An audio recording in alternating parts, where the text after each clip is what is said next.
नमस्कार दोस्तों, स्वागत है आप सबका बहुत रहा है इस अकेडमी में। आज का डेट है 30 अगस्त 2022 एंड हमारे सोर्सेज जो रहने वाले हैं वो different other national dailies and Assam Tribune. Of course जो इंपॉर्टेंट हम लोग एस्पेक्ट देखेंगे उसको हम लोग कंसर्न करेंगे यहाँ पर। बट इस पूरा जो लेसन होने वाला है उसका पीडीएफ का लिंक मैं नीचे डिस्क्रिप्शन सेशन में आपको लगा दूंगा। आप प्लीज़ वहाँ से जाकर डाउनलोड भी इसको डायरेक्टली कर सकते हैं। चलिए सबसे पहले यहाँ पे न्यूज़ देख लेते हैं। द हिंदू से लिया गया है यह कंसर्न्स अराउंड आधार वोटर आईडी लिंकेजेस। नाउ कहा जा रहा है दैट ऐसे बहुत सारे रिपोर्ट्स है जिसमें ऐसा देखा गया है दैट ब्लॉक लेवल ऑफिसर्स जो है ना वो इंडिविजुअल्स को बोल रहे हैं दैट देखो भाई आधार को वोटर आईडी से लिंक करो, अगर नहीं करोगे तो आपका वोटर आईडी को कैंसिल कर दिया जाएगा। तो ये तो डराया जा रहा है ना यार, है ना।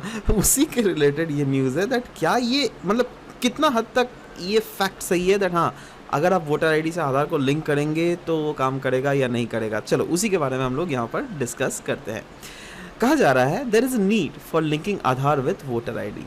और नीड क्या क्या है?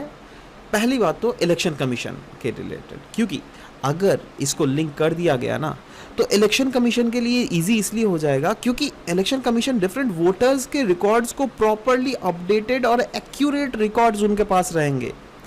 बहुत जो मेजर प्रॉब्लम आता है ना इलेक्शन में वो है डुप्लीकेशन। पता है आपका, आप सोचो एक रीजन से में वोटर आईडी मतलब आपका है, बट साथ ही साथ वहीं से आपको एक दूसरे रीजन से भी लोगों का जो है नामांकन किया हुआ रहता है, समझ लो। तो अब ये ज़्यादातर माइग्रेंट वर्कर्स के साथ होता है ना। मतलब आप अलग अलग मल्टीपल टाइम्स जो है, कभी कभी एक ही कॉन्स्टिट्यूएंसी में आपका नाम रहता है, कभी कभी डिफरेंट अदर कॉन्स्टिट्यूएंसीज में एक ही इंसान का नाम मल्टीपल टाइम। तो ऐसा तो नहीं होना चाहिए ना जी। देश का अगर नागरिक हो तो कोई एक जगह से ना नागरिक हो ना, 1000 जगह से तो नहीं हो सकते ना। सवाल होता है दैट क्या लिंक करना आधार के साथ एक मतलब कोई वोटर आईडी का मैंडेटरी है? तो देखो इसके पीछे भी कुछ कुछ कानून है।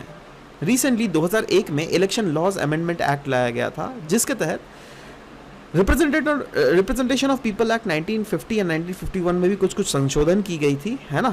जो क्या स्टेट करता है दैट इलेक्टोरल रजिस्ट्रेशन जो ऑफिसर होता है ना वो अगर चाहे तो आइडेंटिटी या फिर ऑथेंटिकेशन को इस्टेब्लिश करने के लिए इंसान से उसका आधार का नंबर भी मांग सकती है, ठीक है। नेक्स्ट दूसरा कानून है रजिस्ट्रेशन ऑफ इलेक्टर्स रूल 1960, जिसके तहत हर एक पर्सन जिसका नाम लिस्ट किया गया है इन इलेक्टोरल रोल उसको बोला जा सकता है दैट वो अपना आधार नंबर दे रजिस्ट्रेशन ऑफिसर को। वैसे ही उसके अंडर एक फॉर्म 6B भी है जो क्या प्रोवाइड करता है वोटर को to either submit their Aadhaar number और any other listed documents. But वो लिस्टेड डॉक्यूमेंट्स जो है ऑफ कोर्स उस कानून में वेरियस डॉक्यूमेंट्स लिखी हुई है। नाउ इश्यूज विथ लिंकिंग आधार, आपको तो पता है 2017 में पुट्टा स्वामी जजमेंट जहाँ पे राइट ऑफ प्राइवेसी बोला गया है। अब कोर्ट बोल रही है दैट अगर आधार को लिंकेजेस करे तो सारा जो इंफॉर्मेशन है ना प्रॉपरली वह सरकार के पास चला जाएगा, ठीक है। तो कहीं ना कहीं राइट टू प्राइवेसी हर्ट होगा। दूसरा है लाल बाबू हुसैन 1995 के केस है जहाँ पर सुप्रीम कोर्ट ने बोला था दैट राइट टू वोट जो है ना उसको आप बिल्कुल डिसअलाउ किसी को नहीं कर सकते हैं बाई इंसिस्टिंग दैट आपको कोई पर्टिकुलर प्रूफ आइडेंटिटीज दिखाना पड़ेगा, ठीक है। मतलब वोटर्स अगर चाहे तो कोई भी आइडेंटिटी प्रूफ के ऊपर रिलाई कर सकती है to obtain the right to vote. ऐसा नहीं दैट सिर्फ आधार से ही रिलाई करना पड़ेगा ना। एक बहुत बड़ा प्रॉब्लम भी है आधार के साथ रिलाई करने में ना, और वो क्या है? Operational difficulties. वो ऑपरेशनल डिफिकल्टीज क्या क्या है? सबसे पहला तो यहाँ पे बोला गया है that proof of residence only. देखो अब आधार जो है ना, आधार तो प्रूफ ऑफ रेसिडेंस ही ना है ओनली। ये क्या प्रूफ ऑफ सिटीजनशिप थोड़ा ना है दैट आप आधार को लेकर रिलेट कर रहे हो। बहुत समय देखा गया है, इनफैक्ट बायोमेट्रिक्स में बहुत ज़्यादा एरर आ जाता है। लोग अपना अंगूठा छाप डालते हैं तो अंगूठा का दिख रहा है दैट अरे भाई किसी दूसरे का ये फिंगरप्रिंट है। तो ये प्रॉब्लम होता है। दैट इज इनफैक्ट एक UIDAI का रिपोर्ट भी है 2018 का जिसमें बोला गया है दैट ये जो एरर रेट्स है ना 12% है। There is violation of right to privacy and surveillance measure by the state. जी हाँ, एक तो राइट ऑफ प्राइवेसी का तो ये वायलेशन है ही, बट साथ ही साथ ऐसे लोग एलिगेशंस कर रहे हैं एक्टिविस्ट दैट देखो ये तो सरकार सर्विलांस स्टेट बनना चाहती है, दैट इज़ हर एक इंसान के ऊपर पैनी नज़र रखना चाहती है। ऐसे ये डेमोक्रेसी में तो ये सही नहीं है ना। डेमोक्रेसी मतलब आज़ादी होनी चाहिए, सबको आज़ादी मिलनी चाहिए, है ना। कैसे रहे कैसे रहेगा। तो ये सब चीज़ है। Next, cyber threat to mobile banking. Actually आपको पता होना चाहिए इस फर्म का नाम कैस्परस्काई, इसके रिलेटेड बहुत सारे एंटीवायरस आपने देखे होंगे। तो ये ग्लोबल साइबर सिक्योरिटी फर्म है जिन्होंने वार्न किया है of an increase in cyber attacks on Android as well as iOS device in Asia Pacific region. Exam related point of view से GS3 के इंटरनल सिक्योरिटी से आप इसको प्रॉपरली रिलेट भी कर सकते हैं। अच्छा चलो, हम लोग तो देखेंगे दैट हाँ साइबर सिक्योरिटी से मोबाइल बैंकिंग, साइबर सिक्योरिटी का इक्वेशन हम लोग तो प्रॉपरली समझेंगे ही। बट सबसे पहले मोबाइल बैंकिंग में जो साइबर सिक्योरिटी का थ्रेट का जो खतरा है, तो पहले तो मोबाइल बैंकिंग का स्टेटस हम लोग जान लें। इंडिया में 26% ऑफ जो हमारे एडल्ट पॉपुलेशन है ना हमारे देश की, उनके पास डिजिटल बैंक अकाउंट है। That figure is expected to hit 39% by 2023 और 2027 तक ये 46% हो जाएगा। 2020 का अगर स्टैटिस्टिक्स सर्वे देख लीजिएगा तो उसमें बोला गया अक्रॉस 25 स्टेट, 25 स्टेट के अलॉन्ग जो है 2/3 of the respondent said that they had smartphone. जो सर्वे किया गया ना, उस सर्वे में ये पाया गया 25 स्टेट के दैट 2/3 लोगों जिन्होंने रिस्पॉन्ड किया लोगों को, उनके पास तो स्मार्टफोन है ही। स्मार्टफोन मतलब वो बड़े वाले फ़ोन जिसका स्क्रीन टच करके आपका सब कुछ काम हो जाता है ना। Next, mobile banking trojans are dangerous malware, ऐसा बोला जा रहा है क्योंकि मोबाइल बैंकिंग ट्रोजन्स जो है इतना ज़्यादा पावरफुल है ना, मतलब वो आपके पैसे तो चुरा ही सकते हैं बट साथ ही साथ आपके बैंक अकाउंट में भी घुसकर बहुत कुछ उल्टा पुल्टा चीज़ कर सकता है। जैसे ट्रोजन्स होते क्या है, ये एक मैलिशियस कोड्स होता है या फिर सॉफ्टवेयर होता है जो कि दिखते तो एकदम लेजिटिमेट है, मतलब आप सोचोगे तो शायद ऑथेंटिक है बट एक्चुअली में वो ऑथेंटिक नहीं होता। और इसको पता है कैसे इंक्लूड किया जाता है, कोई एप्लीकेशन का प्रचार दे दिया जाएगा है ना ऑन गूगल प्ले, है ना, तो वो एप्लीकेशन का प्रचार दे दिया जाएगा और उसके थ्रू अल्टीमेटली आप सोचोगे अरे भाई गूगल प्ले का एप्लीकेशन है, चलो शायद जेन्युइन ही होगा, बट वो इस टाइप का मैलिशियस उसमें कुछ चीज़ें रहती है जो कि आपके लिए नुकसान भी हो सकती है। इनफैक्ट इस टाइप के क्वेश्चंस पास्ट में पूछे भी गए। 2018 में अगर सिविल सर्विस का क्वेश्चन देख लीजिएगा तो ये ऑप्शंस दिए गए थे जिसमें WannaCry, Petya, एक्चुअली तब ये न्यूज़ में बहुत ज़्यादा था, ठीक है। तो वो क्या थे, those were cyber attacks only, ठीक है। नेक्स्ट UPI पेमेंट चार्जेस के रिलेटेड है दोस्तों। UPI payment charges, recently RBI ने एक डिस्कशन पेपर लाया था जिसमें RBI ने बोला था दैट क्यों ना हम लोग UPI में पैसे वसूलना स्टार्ट कर दें, क्योंकि बहुत सारे लोग UPI इस्तेमाल करते हैं, तो अगर ऐसे पैसे वसूलेंगे तो बहुत ज़्यादा पैसे हमारे पास आएंगे, ठीक है। तो एनीवेज सरकार ने बिल्कुल बोल दिया दैट नहीं भाई हम लोग ये बिल्कुल नहीं कर रहे हैं, ये फालतू अफवाह वाली बातें हैं, क्योंकि सरकार को जब पूछी गई। तो anyways now government has mandated zero charge framework सरकार के द्वारा मैंडेट किया गया, जिसके तहत अगर आप कोई भी UPI ट्रांजैक्शन क्यों ना करे, ना ही आपको कोई पैसे चार्ज किए जाएंगे, ना ही मर्चेंट्स को कोई पैसे चार्ज किए जाएंगे। ऐसा होता नहीं है, बहुत समय मर्चेंट्स क्या होता है, आप जो दुकान में पे करते हो है ना, तो पहले क्या होता था, एक तो मर्चेंट डिस्काउंट रेट होता था जिसमें मर्चेंट को भी पैसे पे करने पड़ते थे, मतलब आप जिस दुकान में पे कर रहे हो ना, दुकानदार को भी कुछ पैसे पे करने होते थे। बट अभी जो है वो चीज़ नहीं होता। इनफैक्ट सरकार का व्यू इसमें क्या है, सरकार ने क्लियरली बोल दिया दैट देखो भाई UPI जो है ये डिजिटल पब्लिक गुड है, जिससे डिजिटल पेमेंट का कल्चर जो है इंडिया में आ रहा है। और फाइनेंस मिनिस्टर ने क्लियरली ये क्लासिफाई कर दिया दैट नहीं, हमारा कोई भी कंसिडरेशन ऐसा हम लोग बिल्कुल नहीं कर रहे हैं सरकार मतलब गवर्नमेंट में, जिससे कि हम लोग UPI में कुछ भी चार्ज करें तो, ठीक है। RBI का अपना व्यू देख लेते हैं। अब देखो RBI क्यों चाहती है ना, क्योंकि RBI देखो दे आर मोर ऑफ वो they were not government, right, they just wanted to make sure that profit हो सके, राइट। तो प्रॉफिट होने के लिए तो पैसा चाहिए ही ना भाई। बट अभी सरकार का ना एक सोशल ऑब्लिगेशन भी हो जाता है ना।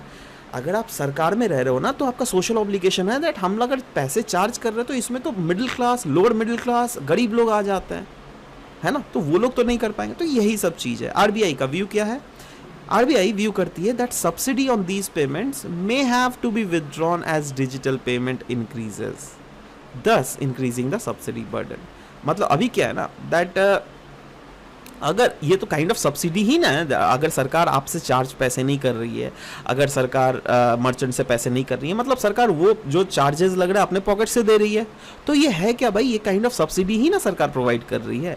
तो अब सब्सिडी जो सरकार दे रही है, अगर यूपीआई में ट्रांजैक्शंस में अगर चार्जेस लेना स्टार्ट हो गया ना, तो वो और देना नहीं पड़ेगा, ठीक है।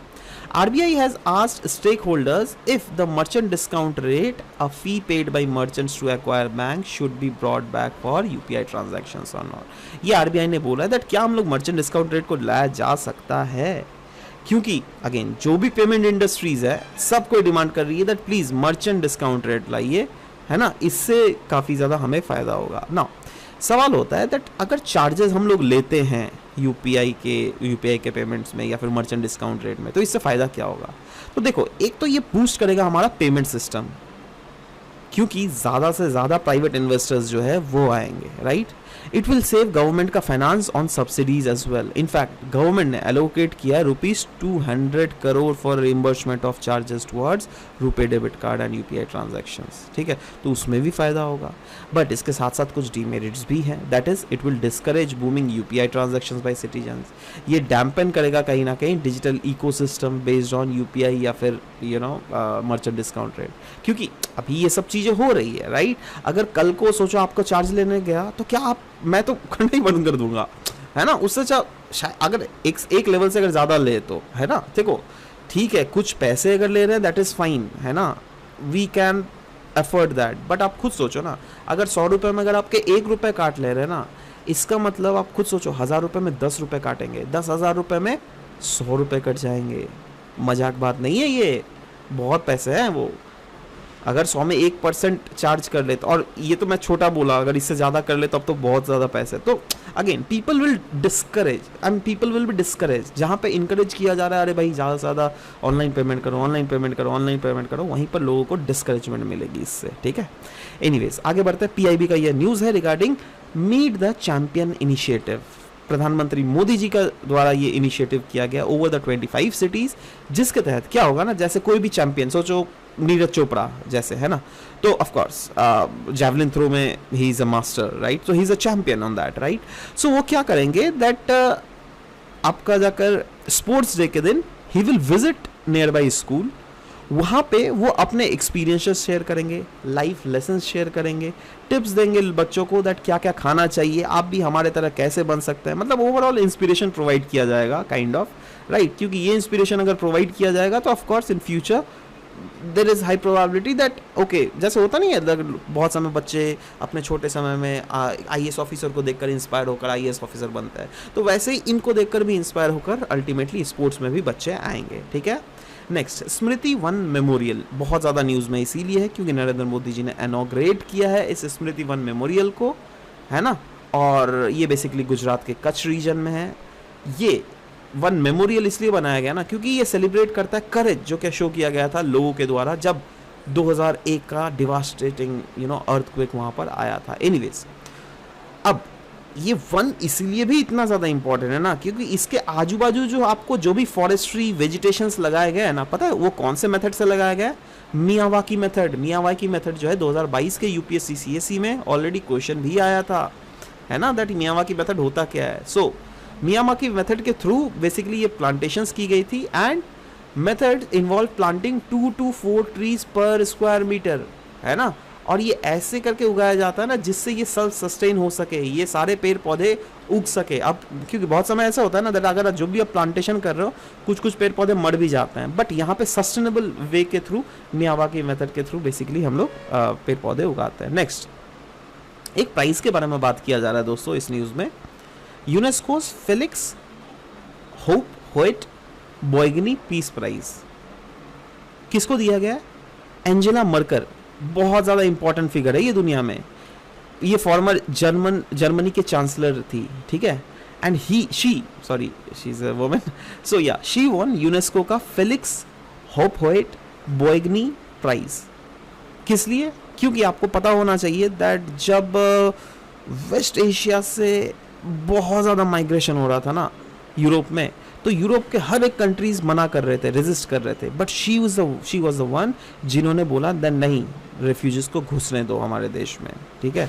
तो इसीलिए इनको ये प्राइज दिया जा रहा है। In accordance with the charter of UNESCO the prize is given to living individual who have made a significant contribution दुनिया में पीस को फैलाने के लिए, ठीक है। Next, more Muslim women are opting for खुला। खुला क्या है भैया? देखो, आपको पता होना चाहिए ना दैट सुप्रीम कोर्ट ने 2017 के वर्डिक्ट में ट्रिपल तलाक को अनकॉन्स्टिट्यूशनल कर दिया। ट्रिपल तलाक, वो भी इंस्टेंट ट्रिपल तलाक। नॉर्मल ट्रिपल तलाक इज नॉट अनकॉन्स्टिट्यूशनल, बट बहुत सारे लोग क्या होते थे ना, ऐसे मुंह में बोल दिए तलाक तलाक तलाक तलाक हो गया, है ना। व्हाट्सएप में लिख देते थे तलाक तलाक तलाक तलाक हो जाता था, फेसबुक में लिख देते थे। ये मजाक है क्या? तलाक है क्या? मजाक है भाई, है ना। तो इसलिए सरकार ने इसको बिल्कुल ही बैन कर दिया था। नहीं, हमारे देश में यह बैन है, ठीक है। अच्छा, वो तब होता था ना जब मर्द लोग देते थे, दैट इज व्हेन जब मेल लोग बोलते थे। बट एक प्रोविजन अभी भी है मुस्लिम वर्ल्ड में जहां पे वुमेन्स इस टाइप की तलाक दे सकती है, जी हाँ, और उसी को तो कहते हैं खुला। मतलब जो नॉर्मल इंस्टेंट तलाक में क्या था, जिसको तलाक हसन भी बोलते थे, उसमें इंसान, लड़का, मैन जो है वो तलाक इनिशिएट करता था। बट खुला में क्या होता है, वुमेन इनिशिएट करती है डाइवोर्स को, राइट, और अपना मेहर को सरेंडर कर देती है। देखो, मुस्लिम धर्म में क्या होता है ना, दैट एक जो पुरुष और एक महिला होती है, उनके बीच में जो ये शादी है ना, ये शादी का बॉन्ड है। जैसे हिंदू धर्म में क्या है ना, दैट जन्मों जन्मों का रिश्ता है ना। बट यहाँ पे कुछ नहीं भाई, बॉन्ड है, शादी, है ना। दैट हाँ, मैं आपसे यह कॉन्ट्रैक्ट साइन कर रहा हूँ, शादी कॉन्ट्रैक्ट है, और उस कॉन्ट्रैक्ट के तहत एक मेहर दिया जाता है। मेहर क्या होता है ना, दैट लड़का बोलता है दैट देखो भाई, लड़की को बोलता है दैट हाँ, मैं आपको इतना पैसा दूंगा अगर इस टाइप से कुछ अगर कॉन्फ्लिक्ट हो जाए, एंड अगर if you have to leave then I will make sure that मैं आपको इतने पैसे तो दूंगा। तो इस टाइप के मेहर होता है, that is wealth which is transferred और promise to the women at the time of marriage. समझ गए बात? सो खुला ये ओरली इनिशिएट भी किया जा सकता है, और ये अभी भी अनकॉन्स्टिट्यूशनल नहीं है हमारे देश में, और थ्रू अ डॉक्यूमेंट जिसको कहा जाता है खुला नामा। It has the effect of instant divorce. जी हाँ, इसका इम्पैक्ट जो है ना, इंस्टेंट डिवोर्स भी है, राइट। सो इंस्टेंट ट्रिपल तलाक क्या था वो तो आपको पता ही है ना। दैट कोर्ट, सुप्रीम कोर्ट ने अपने 2017 के वर्डिक्ट में इसको अनकॉन्स्टिट्यूशनल करार कर दिया गया है, ठीक है। ट्रिपल तलाक इज अ प्रैक्टिस अंडर, चलो ये तो खैर नॉर्मल, जो चीज़ मैंने बोल दिया ना वो that is more than enough. Next, DLI scheme, design led initiative scheme. आपने PLI स्कीम के तो पढ़ा है, PLI स्कीम, ठीक है, प्रोडक्शन लिंक्ड इंसेंटिव स्कीम। ये DLI scheme that is design led incentive scheme, ये क्या है भाई? देखो, न्यूज़ में किस लिए था, क्योंकि मिनिस्ट्री ऑफ कम्युनिकेशन ने प्रीवियसली इनवाइट किया था applications under the DLI scheme as a part of production linked incentive scheme. Now difference क्या है, पहले तो डिफरेंस देख लेते हैं बिटवीन DLI एंड PLI। देखो, DLI जो है ये ऑफर करता है 1% additional incentive over the PLI scheme. मतलब जो प्रोडक्शन लिंक इंसेंटिव स्कीम है ना, उसके ऊपर भी 1% एडिशनली इंसेंटिव प्रोवाइड किया जाएगा, है ना।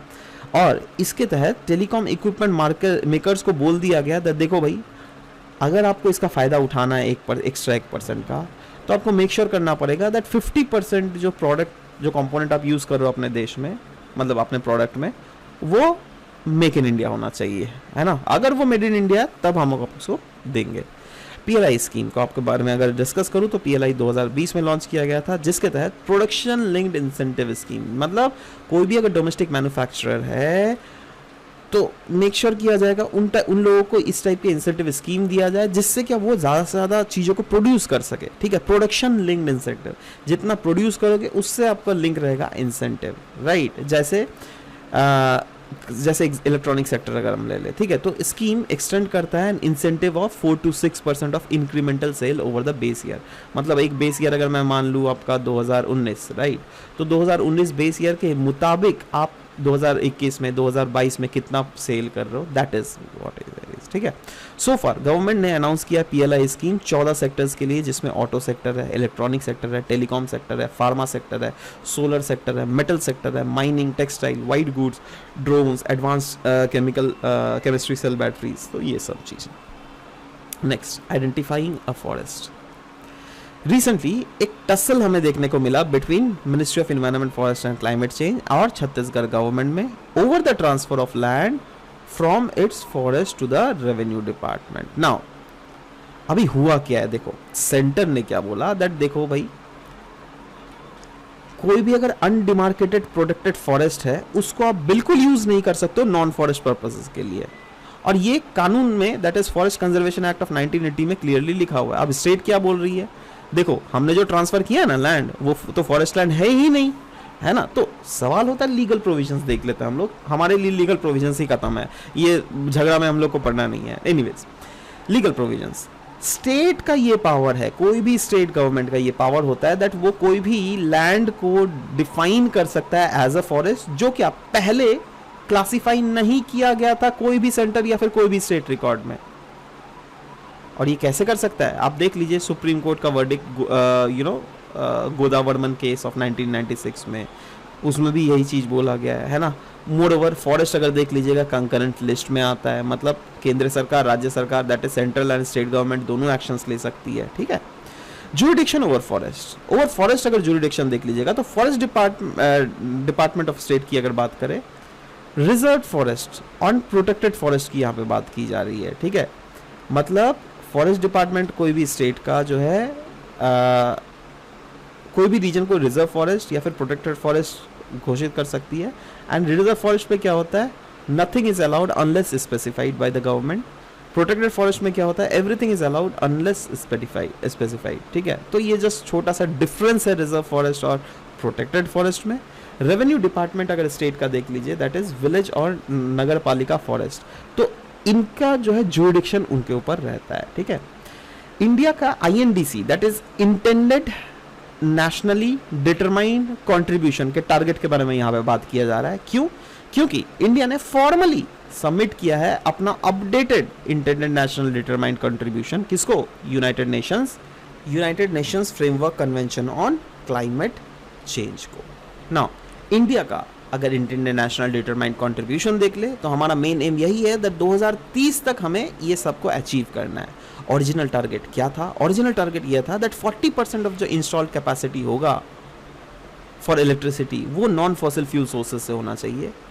और अभी जो अपडेटेड किया गया है वो है 2030 तक जो है हम लोग 50% जो है ये हम लोग नॉन फॉसिल फ्यूल्स के थ्रू कर लेंगे। और ऑफ कोर्स इसके लिए हमें हेल्प भी चाहिए फ्रॉम द इंटरनेशनल फाइनेंस जैसे ग्लोबल क्लाइमेट फंड, और ऑफ कोर्स बड़े बड़े देशों के से जो है हमें फ्री में ट्रांसफर ऑफ टेक्नोलॉजी भी चाहिए। क्यों, क्योंकि we are not the one who are the responsible for it, right. You guys are the one, western countries are the one who are responsible for it, so you should pay for it, ठीक है। तो ये चीज आपको दिमाग में रखना पड़ेगा। दूसरा ओरिजिनल टारगेट अगर देख लीजिएगा वो था एमिशन इंटेंसिटी को GDP के 33 से 35% तक हमें रिड्यूस करना है। किस लेवल का, 2005 के लेवल का। बट अभी नया टारगेट जो है ये 33 से 45% हुआ पड़ा है। नया टारगेट ऐड किया गया that is lifestyle for environment. इस कॉन्सेप्ट को प्रमोट करने की बात की जा रही है, और इसको प्रमोट करने के तहत आपकी जो ट्रेडिशनल वैल्यूज जो है बिल्कुल नहीं छोड़ोगे। Traditions and values of conservations will be intact in that method, right. India has also promised an additional carbon sink of 2.5 to 3 billion tons of carbon dioxide equivalent through additional forest and tree cover। मतलब हम लोग additional forest उगाएंगे, हम लोग tree covers को ज़्यादा से ज़्यादा बढ़ाएंगे और मेक श्योर करेंगे दैट 2030 तक जो है हम लोग कार्बन सिंक को बढ़ाकर 2.5 से 3 बिलियन टन्स कर दे, ठीक है। Next, recovery of ozone layer, NOAA that is national oceanic and atmospheric administration of US के द्वारा बोला जा रहा है दैट कंसंट्रेशन जो है ओजोन डिप्लीटिंग सब्सटेंस का मिड लैटिट्यूड में वो सिग्निफिकेंटली रिड्यूस हुआ है। सोर्सेस है down to earth. Now ozone के बारे में पहले जान लेते हैं। ओजोन ये एक naturally occurring highly reactive molecule है जो क्या 3 ऑक्सीजन एटम के बना हुआ है, ठीक है। O2+O मिलकर होता है ओजोन, ठीक है। और इसको मेजर कैसे किया जाएगा, डॉप्सन यूनिट के थ्रू। NCERT में मेंशन है ये, है ना, तो अच्छे से पढ़ लेना अगर आपने नहीं पढ़ा है तो। 90% ऑफ ओजोन लेयर जो है ना दोस्तों ये स्ट्रेटोस्फेयर में है। देखो कितने लेयर्स होते हैं अगर स्ट्रक्चर वाइज देखोगे, troposphere, stratosphere, mesosphere, thermosphere, exosphere, जिसमें स्ट्रेटोस्फेयर में जो है 90% ऑफ ओजोन का जो कंसंट्रेशन है इसी में है। It is also found at ground level in the lower concentration. जी हाँ, बहुत समय ट्रोपोस्फेरिक लेयर पे भी है, बट बहुत से ज़्यादा लोअर कंसंट्रेशन। मेजर कंसंट्रेशन जो इसका होता है वो स्ट्रेटोस्फेरिक लेयर्स में ही कन्फाइंड होता है, ठीक है। ओजोन डिप्लीटिंग सब्सटेंसेस कौन होता है जिससे ओजोन होल क्रिएट होता है? देखो, एक तो है chlorofluorocarbon, different other halogenated ozone depleting substances भी होते हैं, जैसे जो क्या रेफ्रिजरेटर्स में हमें मिलते हैं, एयर कंडीशनर्स में मिलते हैं, फायर एक्सटिंग्विशर्स, फोम, ये सब में यूज़ किया जाता है। ओजोन को रेगुलेट करने के लिए हमारे देश में क्या क्या कानून बने हुए हैं? वियना कन्वेंशन 1985 का for protection of ozone layer, Montreal protocol जहाँ पे प्रोडक्शन और consumption of ozone depleting substance को रिड्यूस करना है, किगाली एग्रीमेंट बहुत ही रीसेंट था जहाँ पे प्रोडक्शन और कंजम्पशन जो था ना हाइड्रोफ्लोरोकार्बन का, वो बहुत हद तक फेज डाउन किया गया है। So this is Kigali amendment, ठीक है। तो ये सब चीज़ें आपको दिमाग में ज़रूर से रखना पड़ेगा यहाँ पर, ठीक है। नेक्स्ट दोस्तों, डाउन टू अर्थ का ये आर्टिकल था रिगार्डिंग पेन प्लस स्ट्रैटेजी। क्यों न्यूज़ में? क्योंकि अफ्रीकन हेल्थ मिनिस्टर ने अडॉप्ट किया ये पेन प्लस स्ट्रैटेजी। किसके अगेंस्ट? नॉन कम्युनिकेबल डिजीज के अगेंस्ट। क्योंकि अगर अफ्रीका में देख लो तो बहुत ज़्यादा आउट ऑफ पॉकेट स्पेंडिंग होता है पेशेंट्स का due to this non communicable disease. Non communicable disease मतलब ऐसे डिजीज जो क्या एक रीजन से एक लोग से दूसरे रीजन में लोग पे कम्युनिकेट ना हो, जैसे फॉर एग्जांपल ओबेसिटी, मोटापा, that is a non communicable disease. For example sugar, that is a non communicable disease, ठीक है। तो इस टाइप की चीज़ है। एनीवेज, पेन प्लस स्ट्रैटेजी जो है it is basically a regional strategy, मतलब रीजनल ही इसको मतलब अप्लाई किया जाता है, और इसका मेन एम यही होता है ना दैट कैसे एड्रेस किया जाए सीरियस नॉन कम्युनिकेबल डिजीज़ को at first level. In fact strategy का मेन एम यही है दैट ब्रिज किया जा सके accessing gap in treatment and care of patients, वैसे पेशेंट्स को जो क्या chronic and severe non communicable disease से ग्रसित है उनको, ठीक है। माउन साइक्लोन बहुत ज़्यादा न्यूज़ में है। क्यों? क्योंकि नॉर्दर्न फिलीपींस के रीजन्स में कुछ लोगों की मृत्यु हो गई है इस साइक्लोन के कारण, ठीक है। तो याद रखिएगा just for the time being that हाँ, माउन साइक्लोन कहाँ पे आया था, that is more than enough. MCQs की अगर बात करें दोस्तों, कल की जो एमसीक्यूज़ पूछे गए थे बहुत इजी एमसीक्यू था और आप लोगों ने सभी ने सही आंसर दिया है ना। Vishnu guard Pipalkoti hydro electric project कहाँ पर सिचुएटेड था? तो ऑफकोर्स आंसर वॉज उत्तराखंड। दूसरा जो था जेंडर पैरिटी एक्सेलेरेटर जो न्यूज़ में था, किसके द्वारा रिलीज़ किया गया था? वर्ल्ड इकोनॉमिक फोरम के द्वारा। सी वॉज द करेक्ट सीक्वेंस, जिसमें सभी लोगों ने वेरी गुड, है ना। सिर्फ विकास ने थोड़ा यहाँ पे गलती कर लिया। एनीवेज कोई बात नहीं, चलो अच्छे से next time I guess that आज का क्वेश्चन आप लोग सही दोगे। Consider the following statement. Aadhaar card can be used as a proof of citizenship और डोमिसाइल। दूसरा है once issued Aadhaar number can not be deactivated और omitted by the issuing authority. आपको बताना है दैट इन दोनों स्टेटमेंट में से कौन सा करेक्ट है, 1 only, 2 only, both 1 and 2, neither 1 nor 2। दूसरा है ozone layer is dominate in which layer of atmosphere? Troposphere, stratosphere, thermosphere या फिर एग्जॉस्फेयर? नीचे कमेंट सेक्शन में बिल्कुल लिखिएगा। Will be waiting for your answer to come up. This was all about the discussion for today's class guys. Thank you for listening to the whole video. Thank you very much.